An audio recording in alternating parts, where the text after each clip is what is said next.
guys ahead now. I mean, it's like you're kind of already behind the eight ball before the season barely began. Well, I don't think there's any question about it. And look, this will be a challenge, you know. It'll be a challenge for every individual in the organization, player and staff. This is an embarrassment.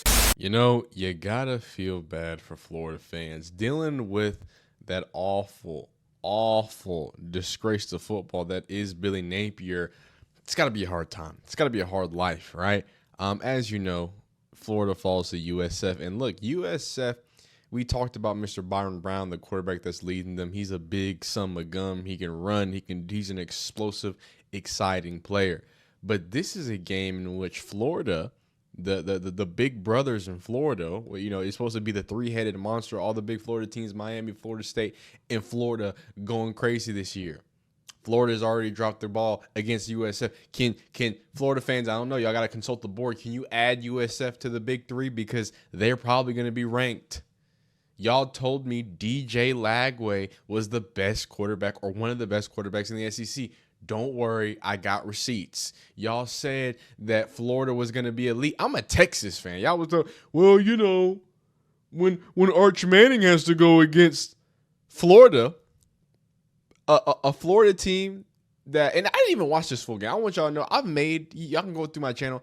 I make plenty of Florida State and Florida videos because now Florida State seemingly they've wrecked the ship, but Billy Napier has been a disgrace and the Florida football team has been an absolute disgrace. And it's something that I talk about in my NFL coverage. Desmond Watson, right? Anthony Richardson. These are NFL players in recent NFL stories where you see undisciplined, right? You see laziness, right? And you see bad habits that, guess what, were allowed to happen at the University of Florida, right?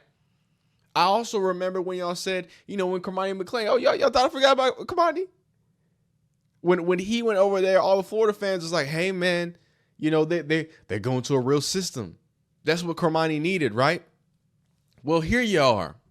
How's your real system? Week 2, and Billy Napier, who was literally on the hot seat for the first 5 weeks of last season, is now on the hot seat again. Scott O'Gallagher.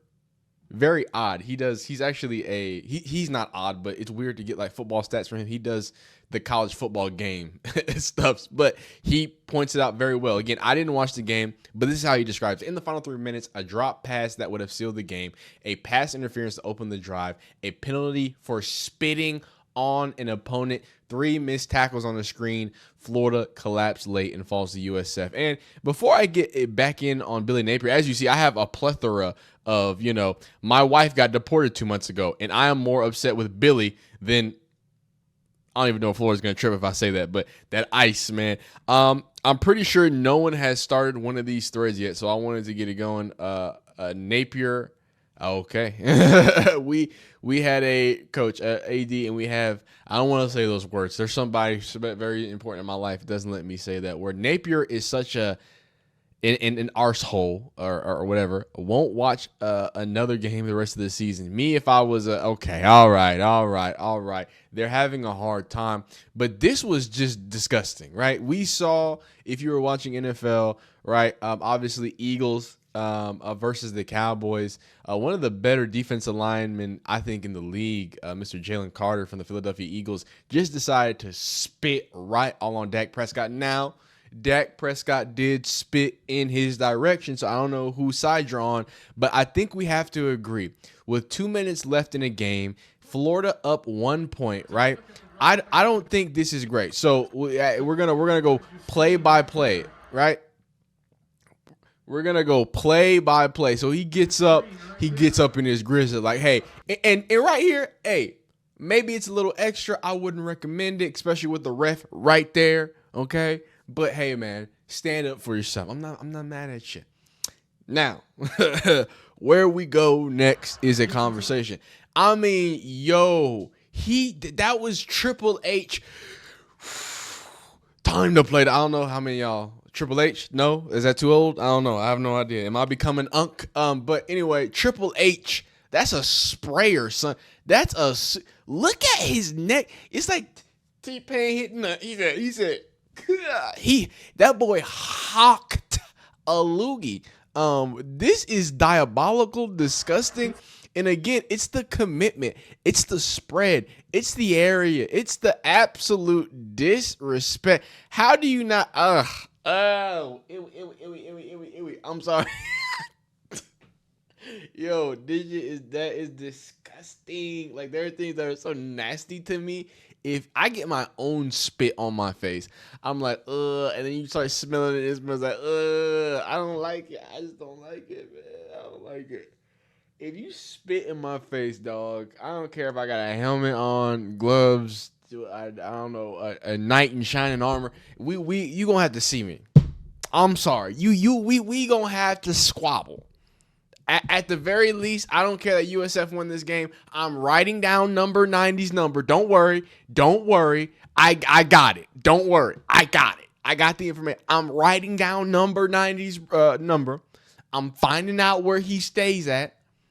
And I'm walking up to him off the football field and say, hey, man, you want to spit in my grizzly? Well, right now, let's do it. Like, you have to see me after that. This is real life. At that point, you spit in my face, slap me, kick me, whatever. He's football. Call me or whatever. Okay, cool. If you spit on me, we got some problems. We got some absolute problems. And I just want to, gotta remind you of some core things. Y'all probably won't believe this, but the media overrated Florida in the preseason. On threes, Josh Pate. Shout out Josh Pate. We love you, Josh. Recently projected Florida and Georgia to meet in the 2026 college football playoff, and they can't even beat USF. In Pate's projection, the two teams would meet at Ben Hill Griffin Stadium, giving Florida seeding 8 ranks above Georgia's 9. So not only did he think that Florida is a playoff team, which the crazy world in the playoffs, they technically could make the playoffs. Now, it's still not a great look, especially when you had that win, right? You have that win, and then of course, 2 of those points is from a bad safety that you took too. So this was a very winnable game. It might have not looked pretty, it might not look great, but this was a good USF team, right? That you should have handled, that you should have taken out back, and honestly, it would have given you some credit. It gives you a lot more street cred if you beat somebody, right? If you beat a team like USF after they just beat the dog out of Boise State, right? The golden child of the group of 5 last year. But instead, you allow USF to now, hey, they about to go on a Cinderella run, man. UCF 2017 Part 2, dog. I'm telling you, you just gave them juice. The first win, it's Boise State. That's a statement win. That's big. That's whatever, right? And shout out to Byron Brown. We're going to get into the DJ Lagway hype. As you see, the best quarterback on multiple lists in the SEC. I just want to point that out. It was always Lenore Sellers, by the way. And I was always on the right side of history. It was always Lenore Sellers. And Arch Manning, who said that? Who said that? Hey, I'd agree with that guy, but I wasn't the one who said. All right, what does Byron Brown have to say before? What's going on, Bulls Nation? Got the dog here in the swamp.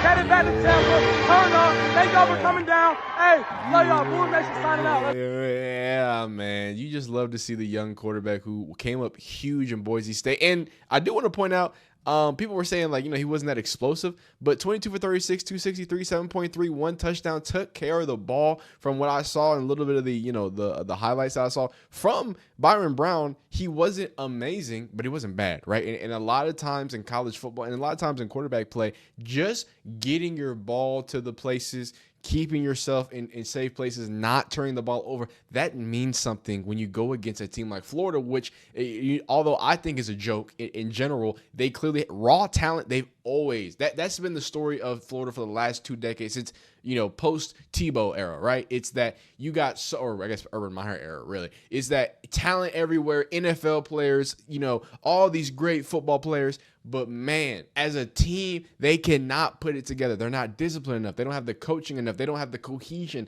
And I don't think, although DJ Lagway, 23 for 33, 222, 6.7 average, right? A tutter and an interception. It's not like he was the worst quarterback to play in the world, but he's no world beater, right? He, you know, when we talked about Arch Manning last week, we talked about somebody who wasn't comfortable. With DJ Lagway, it doesn't look like a comfortability. It just looks like he just don't got it. Whenever in the plays that I saw, right? Again, the arm's great, the electric, the athleticism, but I feel like there's something missing. And again, he's still a young quarterback. It's his first year really starting, so maybe it's gonna take him some time to really start. All right, this is my team. This is really, you know what I'm saying? He's gonna whip it a different way because I think he's immensely talented. I want to get that out the way. We're not gonna just say, "Oh, DJ Lagway's bad," but I just want y'all to remember what people were saying. I want you to remember NFL draft files, right? His arm strength, number 1 overall draft pick trajectory. Now, and again, this was September 5th, literally yesterday. So this was before, the game. People were, again, calling him generational, right? So, Arch Manning got his lashings. DJ Lagway seemingly gets his lashings today. Some deeper stats. I don't have it from the fourth quarter, but overall EPA per play, pretty even there. Success rate. It seems like Florida was beating their yards of play. Florida was handling there. So, again, this is what I mean by this was a winnable game. Now, if you've ever played football in high school, you've probably heard a high school coach say it's about 3 to 4 plays, man. 3 to 4 plays to start the whole team, and one of those can be, guess what? Explosive plays. And if you have this big chunk in explosive plays, you can see a game that might not make as much sense like when you look at it, right? Just purely, you look at the stats, okay, kind of similar, but the big plays when you need them, those can really change everything. Havoc rate, I don't even know what that means. I don't know what havoc rate is, but they beat the dog out of y'all boys in havoc rate. I don't know. I thought that was a Mortal Kombat character.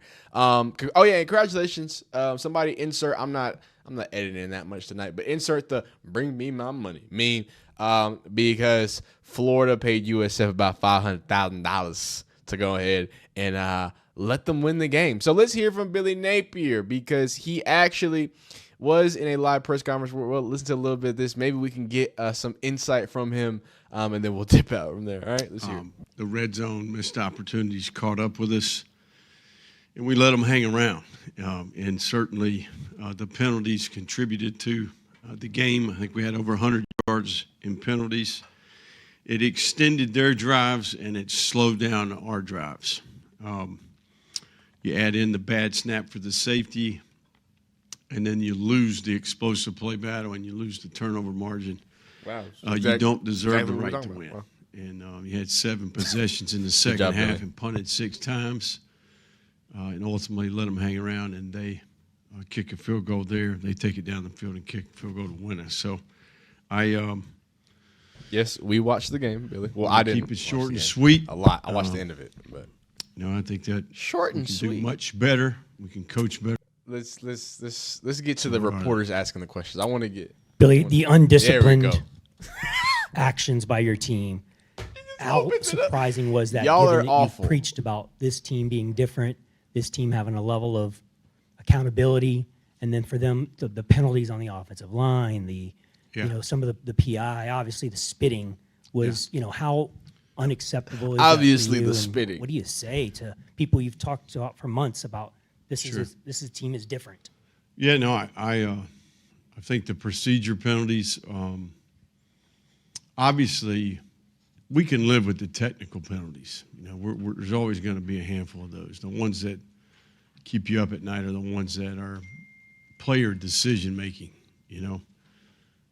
So there's got to be some ownership there on both ends. They're under my leadership. It's ultimately my responsibility. So we need to eliminate the false starts. We need to eliminate the personal foul. We did have a substitution penalty as well, right? So those are the ones as coaches that we have to take responsibility for. Is that coaching? Are you duped by them in terms of their accountability? No, I think that the players make mistakes as part of the game, but I do think that ultimately it's my responsibility. So I think it is coaching. Yeah, Billy, I mean, in a season. What? Wait. So your player spits on another player, and you say, "Hey, man, we hate that, the player decisions, right? But if we can take care of the technical stuff, like you just breeze right past your football player. That again, this is the Billy Napier culture. I'm not watching any more of this. I'm not watching this limp noodle. This is sad. This is like taking Old Yeller out back. Your player just spit on another player. It was a part of the awful, abysmal, terrible attention to detail that your team has to give you gave it to USF. USF's a good team. You should have beat them, but them being close was a testament to USF being a better team. But Florida has on paper NIL bucks, resource, but everything. You outmatched them. Sorry, Oklahoma's scoring touchdowns. Very upsetting. Very upsetting. So no, this is an embarrassment. And while being embarrassed on the football field, while allowing it to happen, you're an embarrassment by the reflection of the culture that you've built. It's an embarrassment because Desmond Watson entered the league at 400 pounds and then got cut, was walking around Tampa Bay Heat getting embarrassed. Young man that probably should have been told his junior year, hey, dog, 400 pounds is not going to cut it in the league. Embarrassed. Like Anthony Richardson tapping his head as the starting quarterback saying, hey, I need a break. I'm not hypercritical of these athletes. I'm not the one. I'm just pointing out when this is your reputation as a coach, hey, great talent, but what does the talent actually do? Tooney, I don't know if Tooney was Napier regime, but the Florida, again, these years, not always, right? Because you do have some of the Hargraves, you do have good Florida players that pan out in the league. But if I'm looking at the reflection of, hey, you as a coach need to send players to the league. You've sent a quarterback that had no real experience in the league. And shout out to Kyle Trask. Kyle Trask is a nice guy. But, I mean, I'm not going to be hard on you about Kyle Trask. But Anthony Richardson, first-round pick, that subbing himself out. Desmond Watson basically became the laughingstock. Tooney is notorious for his undisciplinary stuff. And in the league, which is crazy. Hey, man, over, under, how many games Billy Napier is going to survive? Y'all let me know.